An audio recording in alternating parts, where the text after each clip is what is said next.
tentang keresahan gitu, keresahannya. Ibu tugasnya susah banget. Mungkin Nanas juga punya target itu kali ya Nanas ya.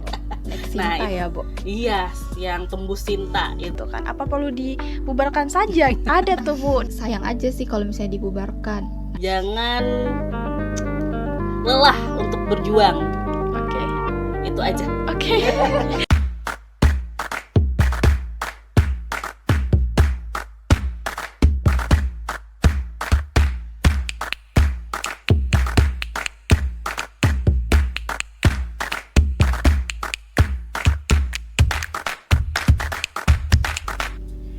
Hai teman Lit, kembali lagi di Julid, Jumat Literasi.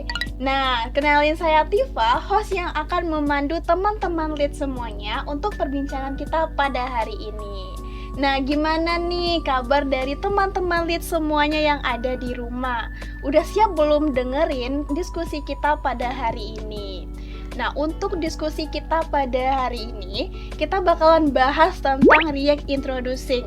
Nah, tanpa berlama-lama lagi, yuk aku kenalin ke teman-teman React kita. Nah, di depan aku udah ada Bu Tika nih. Halo Bu Tika. Hai, halo teman Lit. Nah, Bu Tika ini adalah salah satu pembina kita di Study Club React, teman Lit. Betul. Nah, di samping Bu Tika udah ada Kak Nanas. Halo Kak Nanas. Halo teman Lit. Nah, kalau Kak Nanas ini adalah salah satu anggota dari Study Club React dari 1 tahun lalu nih teman-teman Lit. Bukan begitu Kak Nanas? Betul.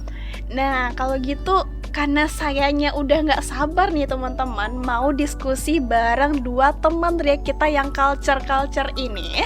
Culture nggak tuh? Culture banget ini. Kalau gitu langsung aja kali ya saya mulai diskusinya gitu.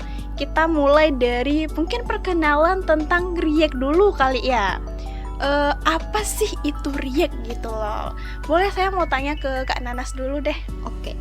Jadi React ini adalah salah satu study club yang ada di ilmu komunikasi. Nah, di study club ini kita bakal membahas atau mengkaji isu-isu komunikasi. Kita juga bakal di sini juga untuk berdiskusi tentang penulisan karya ilmiah yang benar gitu. Oke, berarti React itu adalah sebuah kependekan ya Kak ya? Betul. Kalau boleh tahu apa tuh kepanjangan dari React itu Kak Nanas? React ini adalah Research Emerging Art and Communication Trends. Nah, jadi di sini kita bakal bahas tentang isu-isu terkini soal komunikasi dan juga soal budaya-budaya gitu. Nah, di sini juga kita bakal banyak diskusi, sharing maupun hal yang berkaitan dengan karya ilmiah gitu. Kita juga akan mempelajari lebih lanjut tentang karya ilmiah yang baik dan benar itu seperti apa gitu. Oke, berarti menarik banget ya di React itu sebenarnya gitu. Nah, teman Lit, di React itu ternyata kita juga bisa nulis banyak hal kayak keresahan kita, kayak dibilang sama Kak Nanas tadi gitu. Tapi saya nih sebagai mahasiswa baru yang baru aja bergabung ke Study Club React gitu, mau tahu dong gitu, apa sih alasan dari Study Club React ini dibuat? Nah, pasti teman-teman Lit di rumah juga penasaran kan sama kayak saya gitu. Nah, boleh dong saya mau tanya ke Bu Tika nih sebagai pembina, kenapa sih Bu sampai ada Study Club React gitu? Oke. Ya, selamat datang Liv di Tifa di Terima React kasih. Study Club.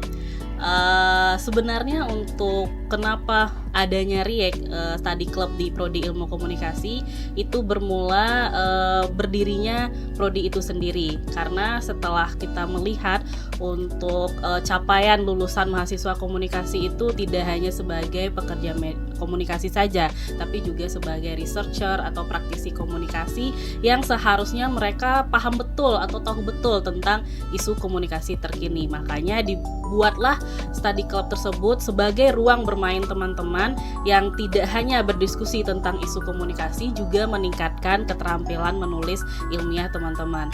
Nah, maka muncullah Study Club React ini di antara study club yang lain di Prodi Ilmu Komunikasi UNP. Begitu, Tiff. awal Oke, mulanya. jadi bisa dibilang Study Club Riak ini sebagai wadah ya Bu ya. Betul Wadah sekali. bagi teman-teman lead semuanya yang mau belajar, yang mau main atau mau curhat juga boleh kan Bu ya? Iya, Curhat tentang juga. keresahan gitu, keresahannya. Ibu tugasnya susah banget, bisa tuh teman berarti. Iya. Nah, selanjutnya saya mau tahu nih dari Kak Nana sebagai anggota Riak selama 1 tahun ini kan. Apa aja sih Kak kegiatan kita yang ada di Riak itu gitu? Oke, jadi kita di React itu ada banyak program. Salah satu itu kita bakal diskusi, kita bakal bedah tugas-tugas teman-teman yang dari semester 1 sampai semester sekarang gitu. Kita bakal bedah nih gimana, udah baik atau belum. Kita bakal perbaiki itu gitu. Nah, di tahun kemarin kita juga ikutan PKM, program kreativitas mahasiswa. Nah, yang selanjutnya itu juga yang hari ini kita laksanakan nih, ya kan Bu? Ya, betul. Kita Podcast. hari ini podcast. Nah, podcast pertama kita pada hari ini gitu. Nah, di sini juga harapannya kita bakal jadiin podcast ini sebagai wadah diskusi juga nih sama narasumber lainnya dan teman-teman React juga lainnya gitu. Oke. Iya. Dari- Jadi tidak hanya podcast di internal aja, tapi juga nanti akan mendatangkan narasumber. Tapi yang ini yang perdana mungkin saya dulu sama Nanas yang Iya, mengisi dan juga betul. Tifa. Iya benar. Kayak jadi di React ini kita nggak kaku ya Bu ya, nggak Betul. cuma nulis-nulis aja. Karena kebanyakan ya Bu, teman-teman lead semuanya itu beranggapan bahwa React itu hanya study club tentang menulis gitu. Berarti salah besar tuh buat yang mikir kayak gitu. Iya. Ada diskusinya juga, ada podcastnya juga nih kayak yang kita apain sekarang gitu. Nah, dari kegiatan-kegiatan yang udah pernah dilakuin ini Bu, Study Club React ini punya targetnya nggak gitu? Apa aja sih target-target yang ingin dicapai oleh Study Club React ini ke depannya gitu dari Ibu deh? Oke, targetnya ya. Kalau saya sebagai pembina Study Club ini tentunya memiliki target yang besar ya buat teman-teman React. Salah satunya berjalannya program podcast ini tidak hanya di episode pertama saja, tapi juga berlanjut ke episode-episode selanjutnya. Nah, ini juga menjadi ruang diskusi kita ketika kita berbicara tentang permasalahan komunikasi terkini di ruang podcast ini. Kemudian target yang lain mungkin target individu di teman-teman React. Ada tuh yang kemarin mau masuk React biar bisa nembus artikel ilmiah nasional, internasional malahan. Mungkin Nanas juga punya target itu kali ya Nanas ya. Nah, ya Bu. Iya, yang tembus cinta itu. Jadi ya bisa target individu yang teman-teman capai di Study Club React ini gitu. Jadi ya tidak hanya sekedar target individu saja, juga target kita bersama di Study Club React. Gitu sih dari saya. Nah itu tuh teman-teman lead. Dari tadi kan kita udah tahu nih apa sih itu React, terus alasan kenapa React itu dibikin, sama kegiatan-kegiatannya, dan juga target-target yang insya Allah bakalan kita capai gitu. Nah kalau gitu kita doakan juga ya teman-teman lead, semoga teman-teman React kita bisa mencapai target yang mereka inginkan. Amin. Oke teman lead, next kita bakalan diskusi bareng Bu Tika dan juga Kak Nanas tentang isu yang menimbulkan kontroversi nih. Saya mau minta pendapatnya dari Bu Tika dan juga Kak Nanas tentang pembungkaman media. Nah, apa benar nih adanya pembungkaman media gitu? Untuk yang pertama, saya mau minta pendapat dari Bu Tika dulu juga, selaku dosen ilmu komunikasi dan juga alumni ilmu komunikasi tentunya. Oke, pembungkaman media ya Tiff. Kalau kita berbicara tentang pembungkaman media itu yang saya lihat di akhir-akhir ini, terutama pada masa demonstrasi yang kemarin tuh sempat terjadi edaran tentang pembatasan informasi demonstrasi oleh KPID Jakarta. Ya walaupun mereka bilang itu hoax ya, jadi edaran itu tidak benar. Tapi ketika saya melihat lagi adanya fitur live TikTok yang di-ban pada saat demonstrasi itu juga menjadi salah satu keterbatasan media dalam menyampaikan informasi publik. Nih sekarang udah merambah nih ke media sosial, Bener. TikTok terutama itu. Ya saya baca juga ada ikut campur tangan dari pihak Komdigi yang membatasi live TikTok tersebut. Nah, untuk pembungkaman media itu masih sangat masih terjadi sampai sekarang, sangat disayangkan sekali. Karena kita nih berbicara di kelas, misalnya kita udah berkoar-koar nih, media ini harus independen, harus netral dan tidak ada kontrol dari siapapun. Karena ya ketika ada kontrol berarti ada pembatasan informasi di sana. Balik lagi ke fungsi media itu sendiri. Jadi media itu harusnya dia menyampaikan informasi yang benar kepada masyarakatnya yang berfokus kepada kepentingan informasi yang diterima oleh masyarakat. Jadi tidak berpihak kepada penguasa saja gitu. Jadi kalau saya melihat isu pembungkaman media sekarang masih terjadi sampai sekarang gitu sih, Tiff. Iya benar, dan juga sangat disayangkan juga. Betul, ya Bu, sebenarnya gitu. Nah, kalau dari Kak Nanas sebagai mahasiswa ilmu komunikasi nih yang tentunya mempelajari tentang media juga gitu, gimana tanggapan dari Kak Nanas sendiri tentang isu pembungkaman media ini? Oke. Jadi yang seperti yang Ibu Tika bilang tadi itu benar ya, Bu. Nah, jadi media itu sih sebagai salah satu wadah untuk kita mendapatkan informasi gitu kan. Nah, jika wadah informasi tersebut tidak transparansi dan tidak ada fakta-fakta yang ada gitu, lalu kita dapat informasi yang benar itu dari mana gitu kan. Nah, jadi di sini kita sebagai masyarakat pun memiliki hak penuh untuk menggali informasi itu lebih lanjut. Apakah informasi ini benar, apakah informasi ini tidak benar gitu kan. Nah, kita juga sebagai anak ilmu komunikasi ini udah belajar kan ya tentang literasi media gitu. Kita harus lebih aware, kita harus lebih dalam lagi tuh untuk mengetahui, kita harus berpikir kritis lah istilahnya gitu. Nah, juga di pembungkaman media ini harusnya tuh kita gak yang goyah gitu. Kita harus tetap maju dan kita harus bisa tuh mengekspresikan apa informasi yang kita dapatkan gitu. Kebebasan ekspresi kita di situ kita mainkan gitu. Nah, iya, kemarin itu kan banyak tuh terjadi pembungkaman media yang misalnya ada represi dari aparat misalnya pada saat meliput di lapangan, jurnalis-jurnalis juga banyak dihalangi untuk menyebarkan informasi menyebarkan info demonstrasi itu. Malahan kita dapat infonya kan dari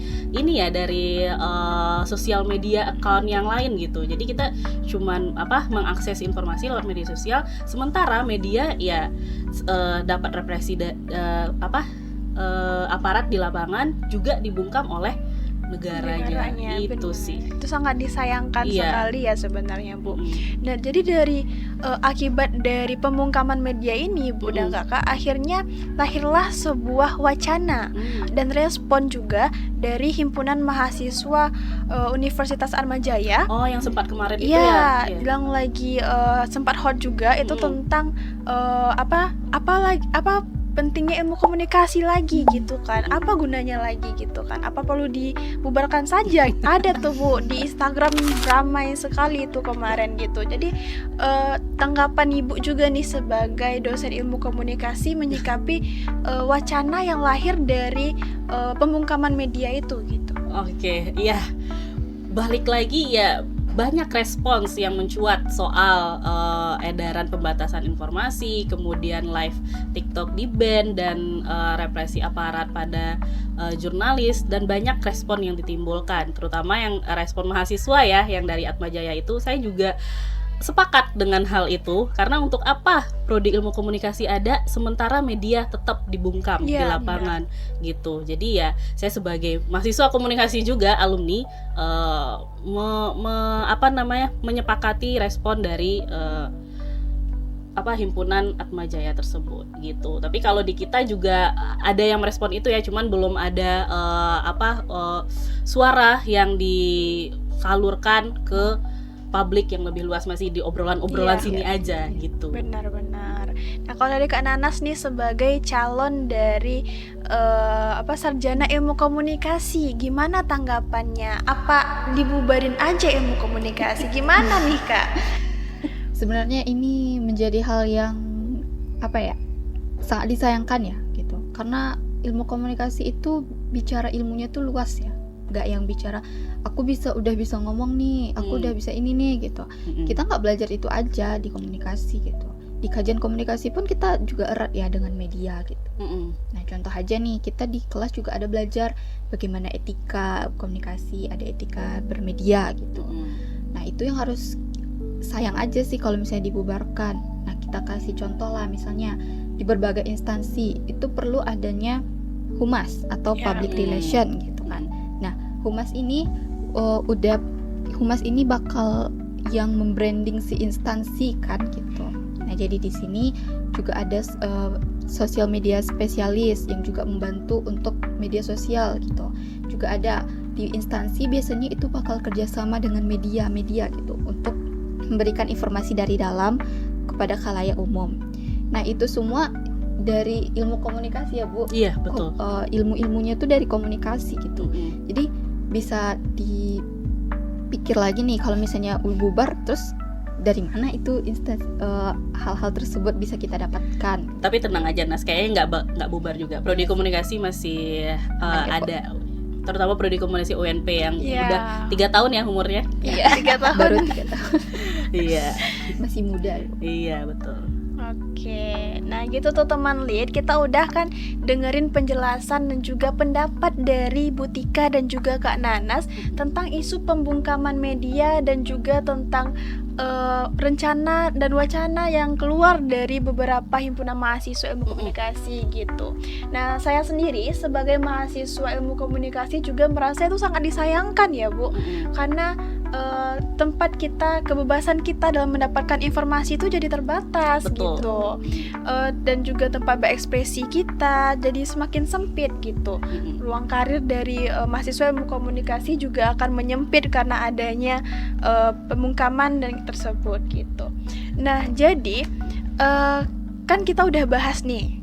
Aku mau minta dong kata-kata dari Bu Tika dan juga Kak Nanas gitu. Kata-kata hari ini dari Bu Tika dan Kak Nanas buat teman-teman lead di rumah. Oke, kata-kata hari ini ya terkait isu yang kita bahas tadi.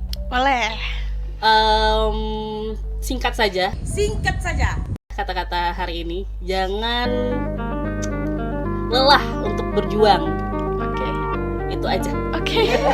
Singkat Jangan ya, Bu. Singkat lelah aja. untuk berjuang teman-teman. Singkat. Tapi itu maknanya dalam ya Bu. Dalam itu Bu. Berjuang untuk apa gitu. Ya berjuang untuk ilmu kita. Oke, berjuang untuk ilmu kita. Dari Kak Nanas, kata-kata hari ini dong Kak Nanas. Kayak teman lead yang sebagai anak ilmu komunikasi nih, jangan ragu, jangan bimbang. Masuk komunikasi nggak mudah kan ya? Keluarnya juga nggak mudah. Iya, keluarnya juga nggak mudah Bu. Cuma kita harus tetap semangat mempelajari ilmu-ilmu. Kita harus memanfaatkan ilmu-ilmu yang udah kita dapat itu. Jadi semangat terus ya untuk masa depan. Oke, nah itu tuh kata-kata hari ini dari Bu Tika dan juga Kak Nanas. Oke, kalau begitu terima kasih untuk Bu Tika dan juga Kak Nanas, dua teman riek kita yang culture ini yang udah nemenin saya berbincang di sini bersama teman-teman lead juga. Senang sekali rasanya saya Tifa Francisca bisa menjadi teman ngobrol bagi teman-teman lead di rumah untuk episode kali ini. Nah kalau gitu sampai jumpa di episode kali berikutnya bersama teman riek berikutnya juga. Oke, see you. See you. Sampai jumpa.